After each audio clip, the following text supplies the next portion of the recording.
Okay guys, dahil paparating na yung bagyong Bulawen, yun, ito yung bagyo na naman, baka bukas o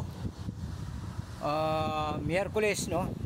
Sabi nila darating daw ng Miyerkules ang bagyong Bulawen. Mayroon naman sasabi Martes.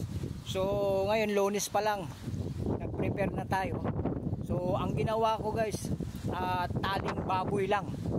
taling baboy lang ang ginawa ko. Ito, papakita ko sa inyo ang ginawa kong taling baboy. Ayan guys, ito, tinalian ko lang siya.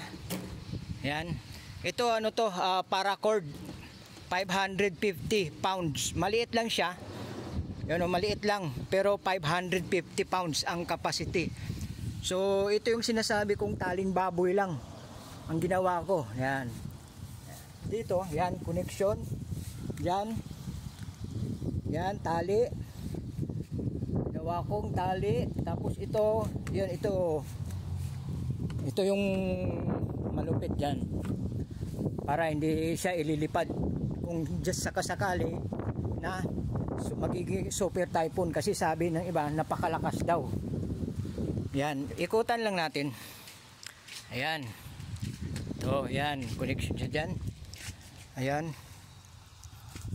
Yan, so, yan. Kaya, sinasabi ko taling baboy lang. Dahil, baboy pa lang natatalian ko eh. Hindi pa ako nakapagtali ng kabayo. Kaya, taling baboy lang ang ginagawa ko. Ayan. Ngayon, para hindi siya umalis. Yan, taling baboy na naman. Ayan, oh.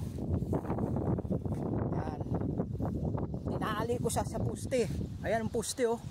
Itong poste na to matibay to kasi ilang bagyo na, ilang super typhoon ng dumaan. Ito hindi siya nabali. So ibig sabihin talagang ano siya, matibay. O yan. Ayan, oh. Taling baboy lang yan mga kaibigan, no? Kasi hindi naman tayo expert sa pagtatali. Pero hinigpitan ko yan kaya ang sakit na ng daliri ko. Humahapdi na. Ayun lang guys.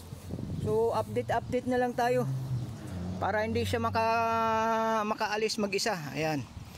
Pero lang kung bubunutin niya yung poste. Ayan. Ayan, oh. So yan. Yan pa lang ang labas. Yung loob, tatanggalin ko yung tangke ng gasolina at saka kung ano pa yung pwede kong isi-secure dyan. Yan, kasi nandyan pa yung tangke ng gas, full tank pa yan eh. Ayan, so yun lang guys. Ngayon medyo mahangin-hangin na, kaya panigurado lang.